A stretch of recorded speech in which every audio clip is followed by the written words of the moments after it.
Hello बच्चों, good morning. I hope आप लोग बहुत अच्छे होंगे। आज हम पढ़ेंगे 8th class Urdu. Chapter number है 5, MS सुब्बालक्ष्मी। ठीक है ना। और ये बुक है जान पहचान। आप ध्यान से अगर पढ़ेंगे बेटा तो बहुत अच्छे तरह ये बुक जो है वो उसका चैप्टर जो है आपको अच्छी तरह समझ में आएगा। तो मेरी आशा यही है कि आप अच्छी तरह पढ़ाई करें और आगे बढ़ें। ओके, तो चलते हैं, लेट्स गो। तो चलिए बच्चे पढ़ते हैं। हमारे मुल्क की क्लासिकी मौसीकी का चर्चा दुनिया भर में है, यानी कि हमारे जो देश में जो क्लासिकल संगीत है, गाने हैं, वो पूरी दुनिया में मशहूर है। इस सरजमी से हर ज़माने में बहुत नामी गिरामी मौसीक़ार उठे हैं, यानी बहुत सारे ऐसे सिंगर हैं जो हमारे देश के हैं। आपने भी बहुत से बाकमाल गाने वालों और साज़ बजाने वालों के नाम सुने होंगे। साज़ बजाने वाले यानी कि म्यूज़िक जो बजाते हैं उनकी बात हो रही है। ठीक है। मसलन मियाँ तानसेन और बिजू बावरा तो खैर पुराने वक्तों के फ़नकार थे। हमारे अपने दौर में भी गाने वालों में उस्ताद बड़े ग़ुलाम अली ख़ान, उस्ताद अमीर ख़ान, पंडित भीमसेन जोशी, पंडित कुमार गंधेरू और पंडित जसराज। और साज़ बजाने में यानी म्यूज़िक बजाने वालों में सितार नवाज़, पंडित रविशंकर, शहनाई नवाज़, उस्ताद बिस्मिल्लाह ख़ान। ठीक है, आगे चलते हैं। सरोद नवाज़, अजमल अली ख़ान, बांसुरी नवाज़, पंडित हरि प्रसाद चौरसिया ने आलमगीर शोहरत हासिल की है। ठीक है, 1 मिनट ऊँचा करते हैं हम इसको। चलिए आगे बढ़ते हैं, इतना तो समझ में आ गया है।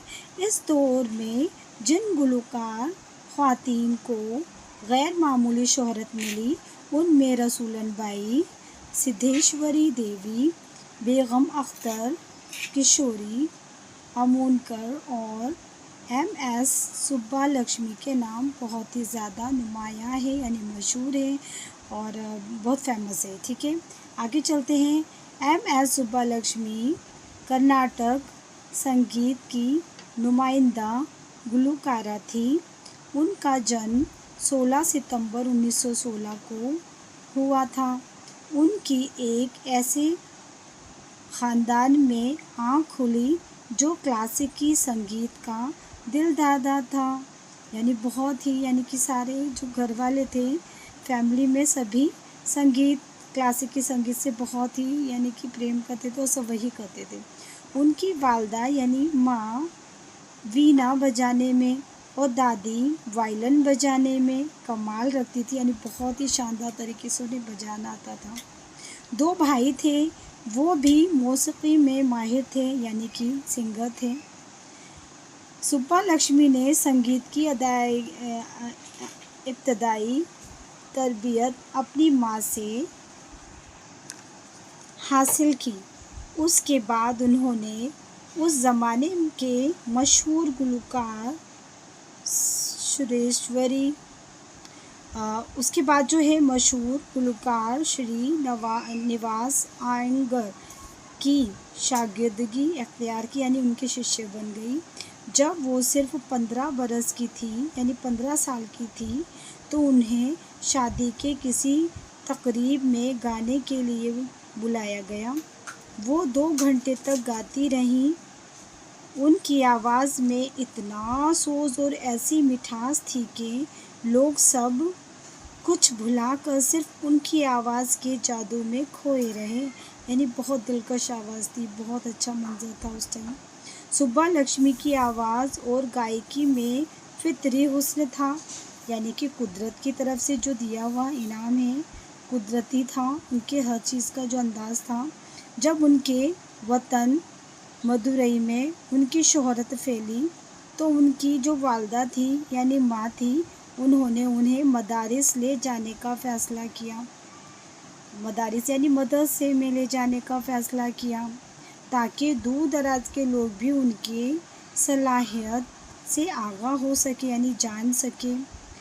उस ज़माने में स्टेज पर औरतों के गाने का रिवाज नहीं था। लोग उसे मायूब समझते थे, यानी बहुत ही बुरा समझते थे। मायूब का मतलब बुरा समझते थे। ठीक है, सुब्बा लक्ष्मी ने इस रिवायत को तोड़ने का इरादा किया और स्टेज पर अपने फ़न का मुज़ाहरा करने की ठान ली। यानी उन्होंने कहा कि नहीं भाई, मैं अपना सारा कमाल दिखाऊंगी, यानी मैं अपना हुनर दिखाऊंगी। सुनने वाले मशहूर हो गए। बहुत जल्द सुब्बा लक्ष्मी ने अपनी सलाहियत का लोहा मनवा लिया और उनके हुनर की खुशबू हर तरफ फैल गई। उनकी शख्सियत में गैर मामूली मतानत और पाकीज़गी थी। लोग उनकी आवाज़ से मोहब्बत करते थे और उन्हें एहतराम की नज़र से देखते थे। सुब्बा लक्ष्मी ने 4 फिल्मों में अदाकारी के ज़ोहर भी दिखाए। उनकी पहली फिल्म थी सेवा सदानम, जो 1938 में आई। उनकी दूसरी फिल्में शकुंतलाई, सावित्री और मीरा हैं। फिर उन्होंने अदाकारी छोड़ दी और अपने आप को मौसीकी के लिए वक्फ कर दिया। सुब्बा लक्ष्मी को मुल्क का सबसे बड़ा एजाज़ भारत रत्न पेश किया गया। उसके अलावा उन्हें पद्म भूषण, रमन मैगसेसे अवार्ड और संगीत कलानिधि अवार्ड भी दिए गए। उन्हें अक़वाम मुत्तहदा के एक जश्न में गाने के लिए ख़ास तौर पर मदऊ किया गया, यानी बुलाया गया। 1944 में सुब्बा लक्ष्मी की मुलाकात गांधी जी से हुई। उन्होंने गांधी जी के लिए भजन गाए और कई फलाही कामों में हिस्सा लिया, और यानी बहुत सारे कामों में भी हिस्सा लिया उनके साथ। पंडित जवाहरलाल नेहरू भी और सुब्बा लक्ष्मी के कदरदान थे। 2003 में उसके बेमिसाल गुलकारा का इंतकाल हो गया। बेमिसाल है ना, उनका यानी इंतकाल हो गया। उनकी कमी हमेशा महसूस की जाएगी। देखिए, जो अच्छे लोग होते हैं ना, तो उनकी कमी तो हमेशा महसूस होती है। तो ऐसे ही एम.एस. सुब्बा लक्ष्मी जो थी, बहुत ही शानदार गायिका थी, बहुत ही अदाकारी थी। उन्होंने औरतों का जो वो था ना दर्जा, उन्होंने चेंज कर दिया, यानी कि औरत को एक तरीके से बहुत अच्छा नाम दिलवाने का काम किया उन्होंने। तो ठीक है, आगे चलते हैं, है ना, लफ्ज़ व मायने पे। 1 मिनट। हेलो मेरे प्यारे बच्चों, जैसा कि मैंने पहले भी बताया था कि जब लेसन पढ़ते हैं तो उसके मायने भी याद होना ज़रूरी होता है, क्योंकि ये हार्ड वर्ड होते हैं ना, इसलिए इन्हें पढ़ना भी ज़रूरी है, इसका मतलब भी जानना ज़रूरी है। देखो, सोज़ का मतलब होता है दर्द की कैफियत, जादू में खोना यानी जादू का असर होना, है ना, खो जाना। ठीक है, फितरी हुस्न यानी कुदरती खूबसूरती, मायूब होना यानी ऐबदार होना या बुरा होना, मशहूर यानी जिस पर जादू की कैफियत तारी हो, लोहा मानना यानी अपनी बात को मनवाना, ये एक कहावत है, जिसे सलाहियत का कायल होना। मुतानत, संजीदगी, एहतराम, इज़्ज़त, जौहर, खूबी, हुनर, कमाल।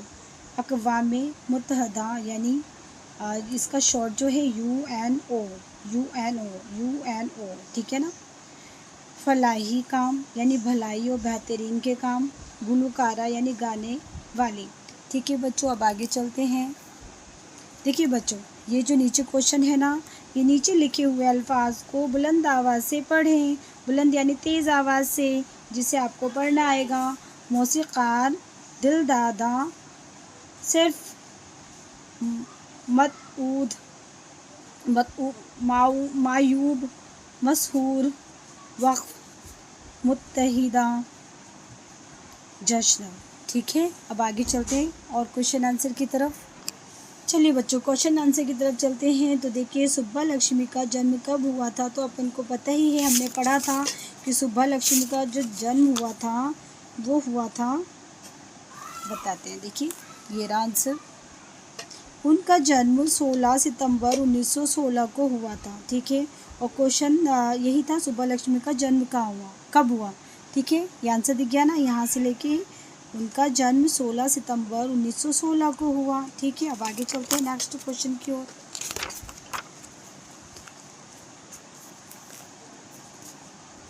क्वेश्चन नंबर 2 है, सुब्बा लक्ष्मी ने कौन सी नई रिवायत कायम की? तो आप आंसर लिखोगे, सुब्बा लक्ष्मी ने स्टेज पर सबके सामने गाकर एक नई रिवायत कायम की। तो ये आप लिख सकते हैं ना, सुब्बा लक्ष्मी ने कौन सी को हटाकर लिखोगे, स्टेज पर सबके सामने गाने की रिवायत कायम की। ठीक है ना, नेक्स्ट चलते हैं, सुब्बा लक्ष्मी ने किन फिल्मों में अदाकारी की के जोहर दिखाए? तो आपको पता ही है पीछे जो आंसर था।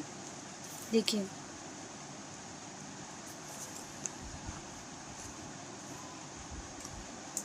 देखो, सुब्बा लक्ष्मी ने 4 फिल्मों में अदाकारी के जोहर दिखाए। उनकी जो पहली फिल्म थी वो देखो, सेवा सदानम। दूसरी कौन थी? शकुंतलाई। दिख रहा है ना? नहीं दिख रहा? ये देखिए, शकुंतलाई। फिर है मीरा। ठीक है ना, सावित्री मीरा, यानी कि क्या, सेवा सदनम, शकुंतलाई, सावित्री और मीरा। ठीक है, ये आंसर हो गया इसका। अब क्वेश्चन नंबर 4 पे चलते हैं। सुब्बा लक्ष्मी को कौन कौन से एजाज़ात पेश किए गए? तो देखिए, जो उनको अवार्ड दिए गए ना, वो पूछ रहे हैं कौन कौन से दिए गए। तो देखिए, यहाँ से स्टार्ट होगा, भारत रत्न, यहाँ से लेके पूरा यहाँ तक आ जाएगा। देखो, पद्म भूषण, रमन मैग्सेसे अवार्ड, और ये क्या, यहाँ तक आ जाएगा, है ना। गांधी अवार्ड भी दिए गए यहाँ तक, यहाँ से यहाँ तक। ठीक है, ओके, यहाँ से यहाँ तक। अब नेक्स्ट चलते हैं, सुब्बा लक्ष्मी के ज़माने की दूसरी अहम गाने वाली ख्वातीन के नाम बताओ। तो देखो, आपने देखा भी था कि और भी खातून थी, बताते हैं, रुकिए। तो देखिए, आपका आंसर ये रहा, ख्वातीन। ठीक है ना, यहाँ से ये रसूलन बाई है ना, सिद्धेश्वरी देवी, बेगम अख्तर, किशोरी और अमूनकर और MS सुब्बा लक्ष्मी के नाम बहुत नुमायाँ हैं, यानी मशहूर है। ठीक है ना, अब आगे चलते हैं। ओके बच्चों, तो चलिए अब चलते हैं, हम खाली जगहों को मुनासिब अल्फाज से भरिए। तो देखिए, ये जो दिए हुए हैं ना, ये छांट के हमें इसमें लिखना है। तो देखिए, हमारे मुल्क की जो है वो हमारे मुल्क की, अब देखो इसमें से जो है क्लासिकी, क्या आएगा, क्लासिकी, यहाँ पे लिखोगी क्लासिकी। मौसीकी का चर्चा कहाँ है बेटा? पूरे दुनिया में है, यहाँ दुनिया आएगा। ठीक है ना, दुनिया भर में है, इस सरज़मीं से हर ज़माने में बहुत नामी गिरामी क्या हुए हैं, यहाँ पे क्या आएगा बेटा? मौसीक़ार उठे हैं। ठीक है ना, मौसीक़ार, ये रहा, उठे हैं। आपने भी बहुत से बाकमाल साज़ बजाने वालों, और देखो, साज़ बजाने वालों और गाने वालों के नाम सुने होंगे। मिसाल के तौर पर तानसेन और बिजू बाबरा और खैर। पुराने जो वक्तों के जो नाम थे ना, वो यहाँ पे क्या आएगा, फ़नकार आ जाएगा। क्या आएगा बेटा? ये फ़नकार यहाँ पे आ जाएगा। ओके, ये पूरा होता है। अब आगे चलते हैं, चलिए आगे चलते हैं। देखिए, ये जो है, नीचे दिए गए लफ्ज़ों को जुमलों में इस्तेमाल कीजिए। तो देखो, फ़नकार का आप जुमलों में इस्तेमाल करोगे, कैसे करोगे? भारत के फ़नकार बहुत मशहूर हुए हैं। ठीक है ना, उसके बाद शोहरत का आप करेंगे, उससे बहुत शोहरत मिली, आप ऐसे भी कर सकते हो। हुस्न जो है, देखो, किसी का भी करो, मधुबाला का हुस्न बहुत ही मशहूर रहा, या मशहूर है। मुतानत, मुतानत मीन्स होता है मुतानत का यानी लफ्ज़ों में इस्तेमाल करना, हर आदमी में मुतानत नहीं होती। ठीक है। फलाही काम यानी अच्छे काम।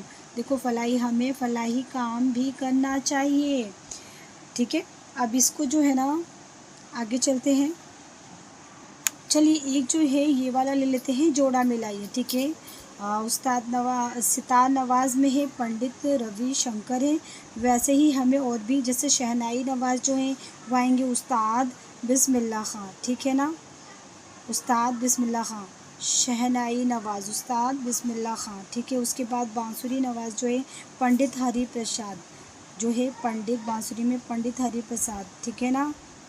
उसके बाद देखिए गुलकार जो हैं वो हैं पंडित कुमार, ये पंडित कुमार गंधेरू। ठीक है। उसके बाद आएगा